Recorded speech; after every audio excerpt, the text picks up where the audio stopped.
do have one item for consideration, not on the consent agenda. I have a resolution creating rates and charges for the County Stormwater Management District Number 1 in accordance with Section 6117 of the Ohio Revised Code. And this is a continuation of an existing fee, is that correct? It is. It was, I think last time it was, well, former engineer Neil Tunison was here, and they set the fee for $15 for those properties that have a building value over $10,000 in the townships that I listed in the summary. And so Engineer Weber wants to keep the fee the exact same amount, not change it, but he's here to answer any questions if you have that, as well as Molly Conley. Okay. So Yeah, no problem. you want to move? So moved. And second, and call a roll, please. Mr. Young? Yes. Mrs. Jones? Yes. And then I do have one resolution for an add-on. I have a resolution approving and authorizing the county administrator to execute settlement statement agreements for PFAS and PFOS class action claims. And this is just to add plaintiff to it? No, it relates to, this is our second payment on the 3M settlement. And we had a resolution in 2023 that authorized Martin to execute all documents on behalf of the county relating to not opting out of the settlement agreement. However, we just received from our outside counsel the proposed settlement statement for the second payment. You know, there's going to be 10 payments over until like 2033. So we need to authorize him to do that again? Well, we want to authorize him in this resolution to, any time a settlement statement is presented to us, they want us to do it post haste, and we want to authorize it for all of the defendants, and there's currently 30 defendants in the litigation in federal court. Oh, So we're just trying to clean up, so all we're doing. okay. Just, I think, I figure this second payment is about $1.8 million net, obviously, once you back out some of the attorney fees and those items, but it will obviously go towards those items that Water and Sewer has done relative to the water softening and the film, the membranes and those types of things relative to PFAS. And that first settlement in May was, our net on it was about $790. So moved. Second, call the roll, please. Mr. Young? Yes. Mrs. Jones? Yes. Anything else? That's all I have. Okay, then we'll move to our next item on the agenda, which is the presentation of our Warren County Scholarship Check, and welcome the president here to Thank you. give us a few words. Commissioners, thank you so much for having us today at Sinclair Community College. We have a lot of people in the room from Sinclair, and I just want to point out that there are a couple of very high-level officers in the room who are here out of respect and appreciation for that which you do. We've got Senior Vice President Melissa Toll. We have, you just met our Senior Vice President Provost, Dr. Rena Seabor, and also Madeline Isley, Senior Vice President Madeline Isley. It's like, I can't even meet with them. And so to be able to get them in a room at one time, it's like I can like maybe get a meeting with them here all together. So here they are, and Madeline is going to give you an overview of Sinclair. Great, thanks, Steve. Thank you, Dr. Johnson. Good morning. What a beautiful day, huh? For sure. I guess I can just advance these. You got it? Use the arrow on the laptop. On the laptop. On the left. There we go. Whoa, okay, okay. As you know, Sinclair has been around since 1887, starting as a night school of the Greater Dayton YMCA, making us, we believe, the oldest community college in the United States of America. Enrollment continues to be very, very strong, upwards of almost 33,000 students a year, unique individual students. And here we break out by their county of residence. And look, Greene County has for years, and even at the very beginning in 1887, Greene County was the second highest enrolled county. Look at where Warren County is in relation to Greene County, just right there, neck and neck. Meanwhile, success continues. Warren County, of course, being the highest in terms of college attainment, generally speaking.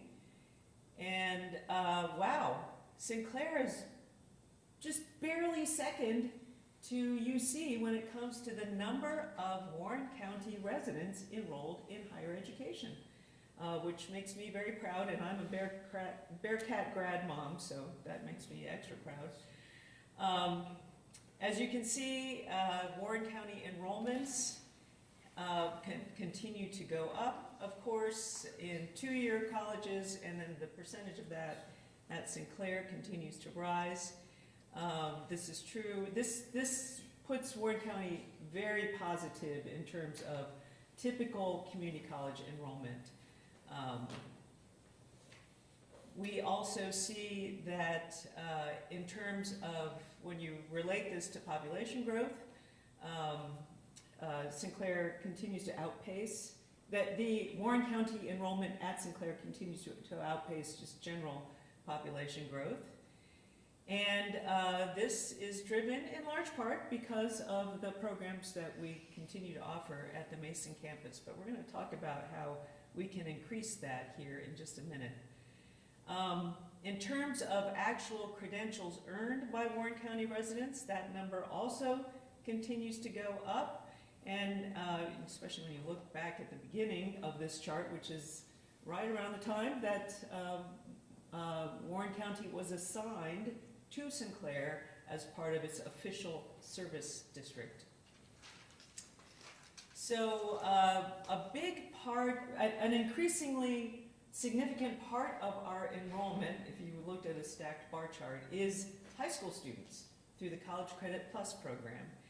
And you can see just in terms of Warren County high school students in this last academic year,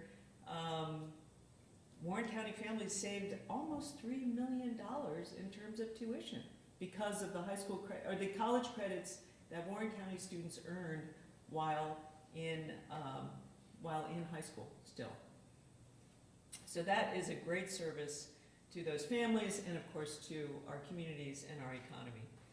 In terms of Warren County students at Sinclair who are transferring to universities, that number also continues to go up. And let's wrap it up with just some new developments at Sinclair Mason specifically. Thanks to Martin, you were able to participate as part of 2 stakeholder sessions that we had that were facilitated by Miguel Smith Punchin, MSP Design, actually developed this land use plan for the Sinclair Mason campus. And I'll just to orient you, this is the existing building A, and this is existing building B, the Barney Wright building. The rest of this is all of the rest of the 72 acres that we own in total inside Courseview Drive. And the idea here is, let me preface this by saying, also involved in the stakeholder meetings were the zoning director for the City of Mason, as well as Kurt Seiler, the director of services.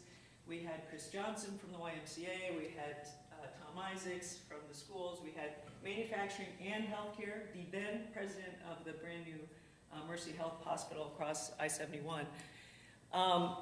Just suffice it to say, the red buildings with the red stripes are conceived of as academic buildings.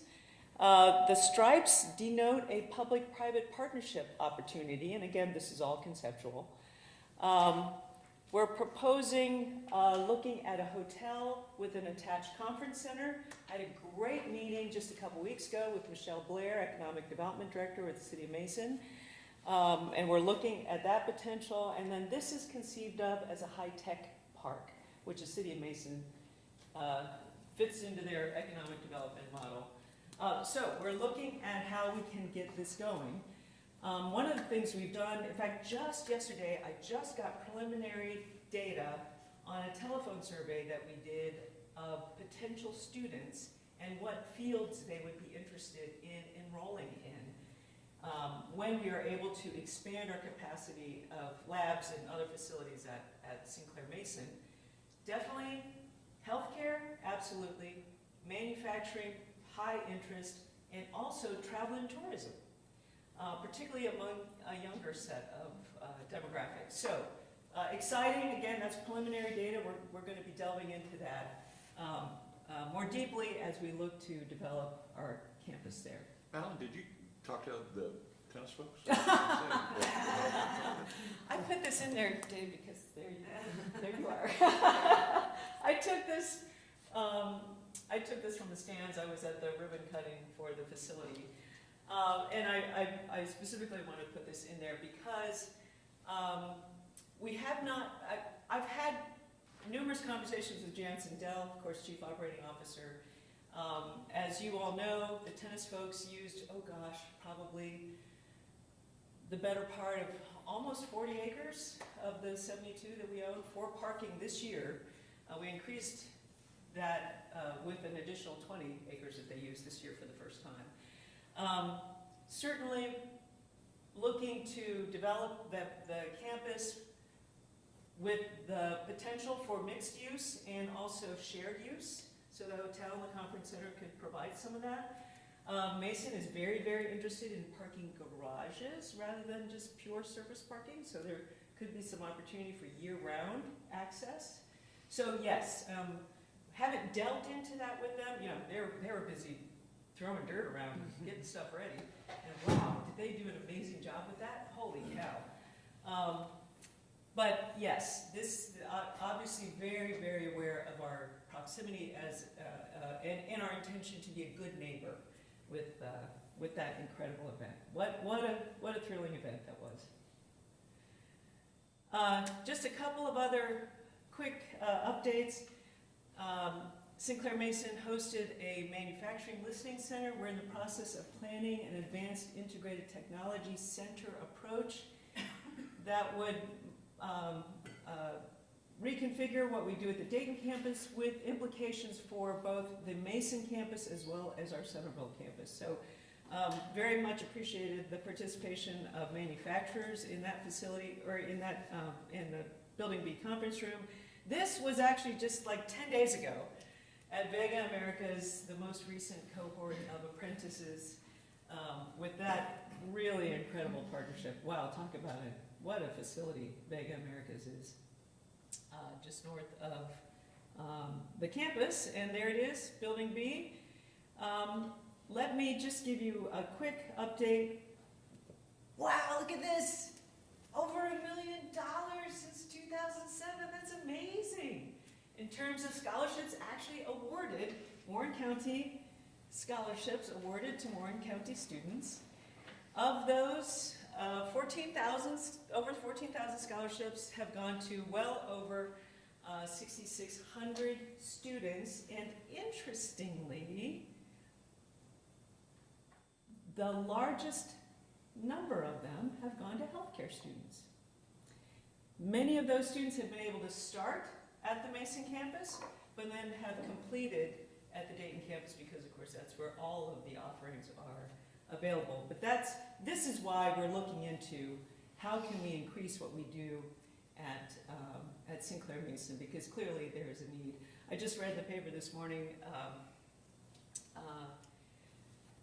There's a prediction that the nation will be in need of 3 million healthcare workers by 2026. We'll have 3 million openings, healthcare openings. So we just need it, right? And this community does too. I've got just a 1-minute video from this absolutely charming young woman who is a student at Sinclair Mason.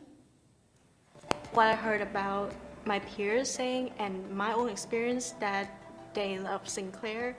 I mean, the name says it's all, Sinclair Community College. It feels like a community here.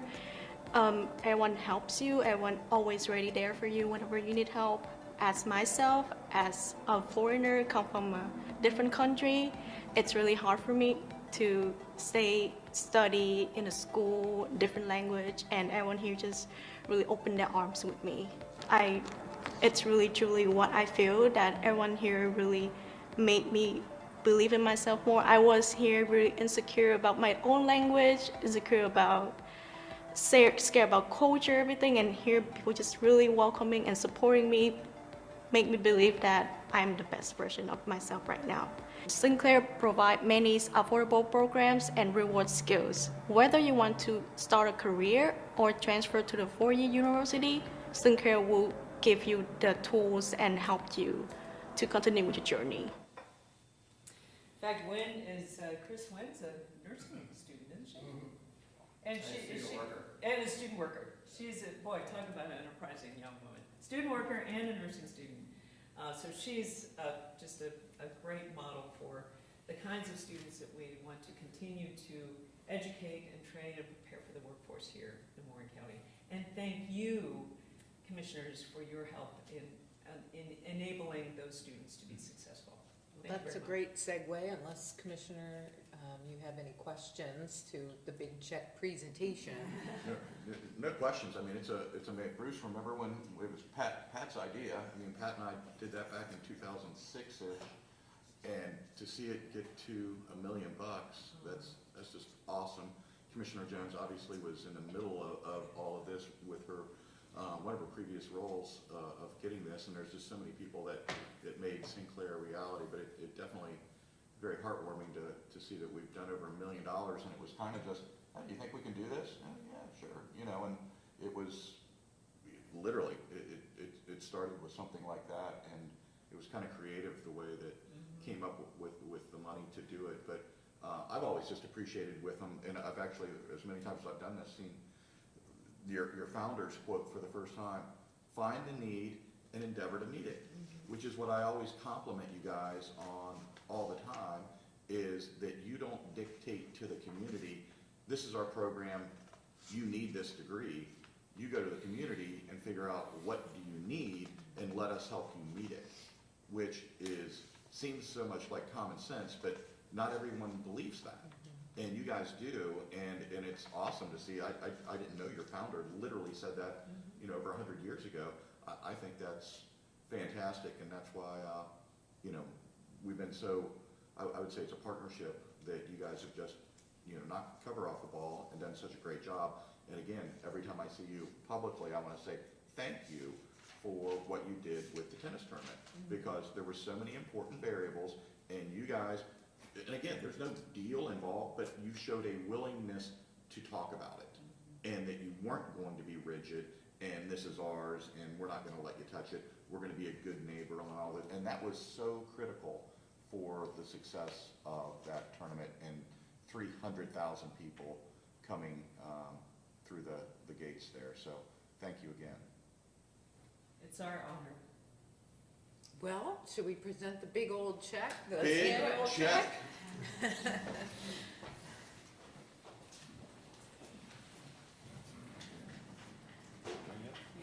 a big check.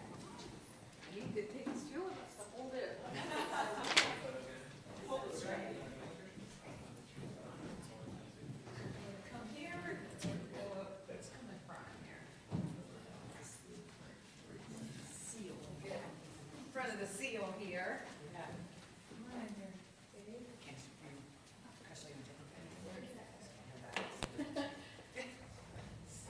Snug in, snug in. Come on.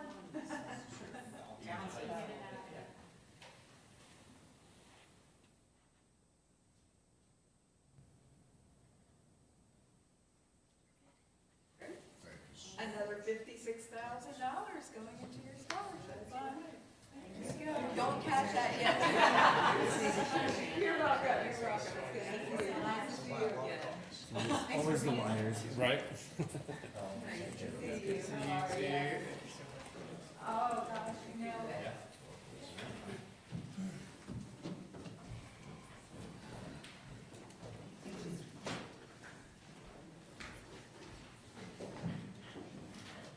So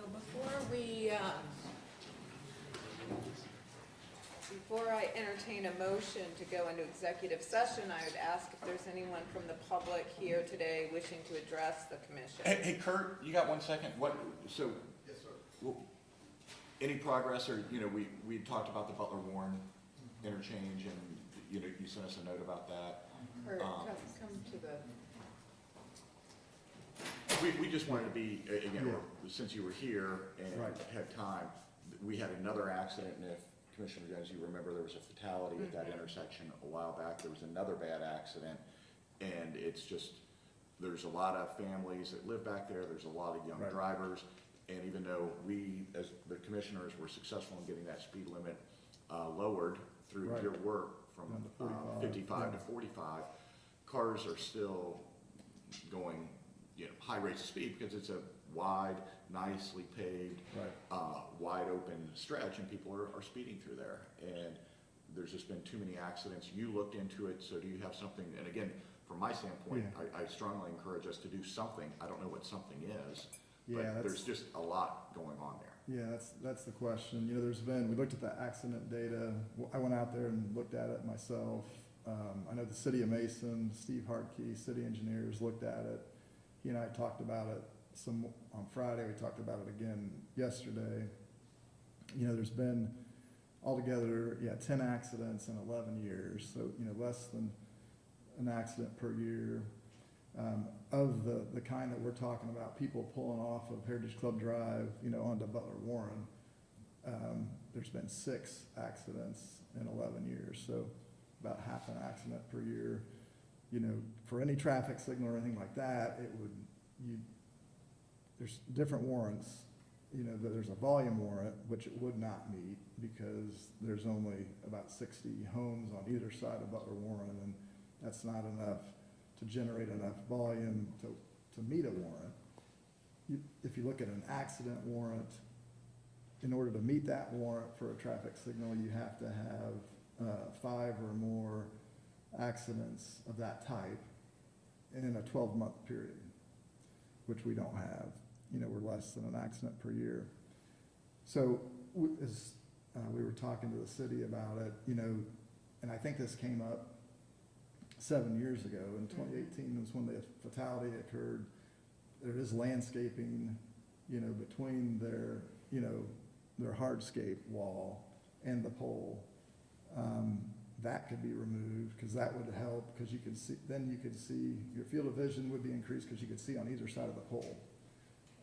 So Mason was going to reach out to the HOA and say, hey, and this is on their property, because the pole's just on the backside of the right-of-way, and the right-of-way line is the boundary line for the HOA parcel, where this landscaping is. And they mentioned that in the story last evening. So that's, City of Mason's doing that. The other thing, Have they stepped up patrols for speed? I mean, if it sounds like there is, that it's the sight distance and judging the speed of the cars that are coming out. I mean, that's. yeah, I mean, it is, I mean, I went down there and, during rush hour between 5 and 6 o'clock and did it a couple different times. I mean, you've got to be patient. You definitely have to be patient, and I'm sure if you're not, you can make a hasty decision. But as far as the patrols, great question. We certainly can, that would, it's interesting because Heritage Club Drive is in the city. That portion of the right-of-way is in the city, the pole's in the city. However, Butler Warren Road, the majority of it is outside the city in the township. So, I guess it would be And you have sheriff's office / and you have 2 city Mason. counties. I mean, it's Yeah. the county line, so it's like Correct. who's even patrolling it? Correct, and I'll check with Sheriff Riley on that and the city and see what they can do to, increase patrol out there. The other thing, and this is obviously Duke Energy's business, and because I was asked that question, well, do you think the pole should be moved? And I said, well, if there was a way to reposition the pole that it improved the line of sight, then potentially, and as talking to Steve Hartkey from the city of Mason, we talked about it, and it started coming back to me what we talked about, 7 years ago. If you move that pole that they're, mentioning further to the south, closer to the pole that's probably 150 feet, 200 feet away, then all of a sudden with that angle, the line of sight that you're using, it could make it worse. Because instead of having a pole and looking either side of the pole, you move this pole here, and then all of a sudden you've got pole against pole and Yeah, I think they were thinking almost moving to the HOA property more. move it back. Move it Yeah, to and- the east. And that would be yeah, good point. And that is a public utility easement. Although it's the HOA property, on the plat, it's a public utility easement. So the only challenge, I think, and this is Duke Energy's, question to answer, is the alignment. What our experience has always been, those poles have to be in the same line. You just can't just bounce one out and then, especially because these are, it's not just a distribution line, it's a transmission and distribution, significant size poles down there. So I think, it'll be interesting. I think Duke's position, based on what I heard from the reporter in the story, was that they're looking into it. So it'll be I think interesting. there was a meeting this week about that. Okay. With the Duke people. Okay, good. So, yeah, other than that, I don't have a good answer, other than I think we just keep exploring possibilities with Duke Energy. And I would be interested in knowing, and I can talk to the sheriff about it too, about the rate of speed and what kind of patrolling is going on out there to try to slow that traffic down. Sure. Because I could see where a young person could misjudge the speed with which that traffic they're pulling into is going. And it's also a function of, because it does get a little dicey, that there's this large utility pole, 50 feet away, and as you look south on Butler Warren Road, it's gray. And so if you're just kind of glancing, you don't see the car. Yeah. And then I have a feeling that's what happens, is you look down, you don't see anything. Oh, I'm a young driver, I look left, you look right, and I'm going, Right. and then there was a car right behind the pole. And so you have to, where you would kind of naturally stop is almost the perfect alignment with that pole. You then have to creep up a little bit to actually see around the pole, and obviously people aren't, Right. doing that correctly all the time, which also goes into where should we put the white line of telling people to stop. Yeah, and talked to Steve Hartke from the city of Mason about that, and he's looked at it, and, it's probably the brighter line out there, which isn't as close to the roadway. It's probably the best spot, just, to stop there. If you put it any closer, although you can see better at that spot, that's probably not the first place you want to stop, because we're always told, you stop and then you improve your position in order to see, so they're working on that. They're City of Mason. Fair enough, and again, while I had you here, my only other Yeah. counterpoint, there's more than 60 houses down Heritage Club Drive. I counted them. I think it's maybe 60 to 70, but it was interesting to me. I thought there were more as well. There's about in that range, and then is it Sweetbriar Court on the Butler County side? It's in that same. I know there's less over on that side, but I'll have to look at that because Yeah, take a look, but I think I'm right, but, check me on Okay, that, yeah. fair enough. Well, since we had you here, Yeah. it was a timely topic. Sorry to put you on the spot. No, absolutely. There was a sign out there in front of the pole, a lane use sign, that you could see underneath, that really didn't block visibility, but we went ahead and took that down, just to, one more thing to, potentially be in the way. So, there's a pedestal box, to the north of the intersection that blocks the visibility a little bit. So we're trying to get the utility company to move that one as well. It's not as obviously like the Duke Energy pole, but anyway, yeah, so hopefully, we're willing to continue to look at it, but I'll reach out to Sheriff Riley and go from there, so. Very good. Thank you. Thank you. Thank you, Appreciate guys. it. Appreciate it. Okay, I think this gentleman in the back wanted to address the commission. So, yeah. And could you state your name and address when you come up to the podium for the minutes, please? Sure, thank you. Seems to be losing my audience here. Don't take it personally. No. My name's Dan Bayshore. I live on Kirby Road. I've been a resident in Warren County since 1987. I had no idea the Sinclair was going to be here. I had taken some classes at Sinclair years ago, back when we actually turned our paperwork with pencil and paper. I don't think I could probably do that today.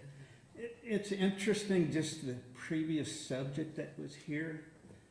I'm retired from the Miamisburg Fire Department, and on traffic issues, sometimes I'm sensitive to that, because I lost track a long time ago how many people I've been on fatal accidents, wrecks, transported to the hospital, used care flights, and that. So I have 3 decades of doing that.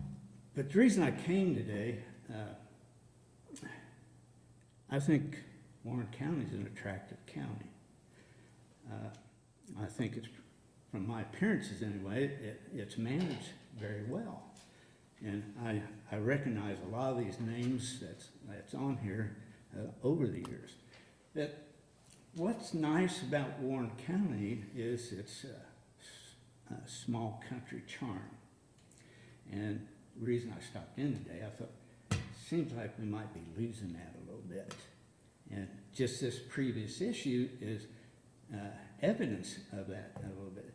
It's almost like Warren County is kind of split in the middle, north and south. You go in the west end, and we see the impact of more traffic, more homes, more cars. And I get it that, you know, people should have a right to do with their properties as they wish within certain guidelines. Then you go on the eastern end, it's back to rural area. And the flavor of the county seat. There's always activities, whether it's the Blues Festival or Country Festival, the other activities. And the town in itself is very attractive. If you look at the city of Lebanon, its buildings, the county offices, it's an attractive part of the area. Now, that being said, though, we have 75 on one side of us, and we're sandwiched between Cincinnati and Dayton, so that expansion is bound to come. And I understand that there's some things you can't do a whole lot about other than try to control it as best as you possibly can.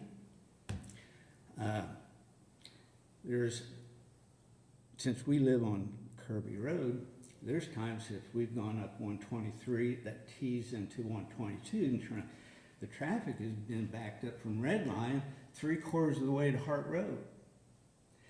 A couple of years ago, there was the Apple Festival at the fairgrounds. I was going to go. So I pulled out onto Kirby Road, and I headed down towards 48, and it was stop and go traffic to get into the fairgrounds, clear past Kirby Road. And I just turned around and went back to the house. I said, I'm not getting in that. I think years ago, I'm telling on myself again, back in the 50s and 60s, when you had a county fair, it was for the county.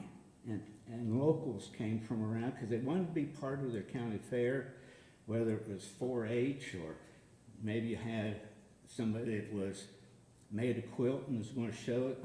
And it was really, really important. But now we get people that come from miles away just to come to the fair, which is not a bad thing. But I just would hate to see the charm that Warren County has.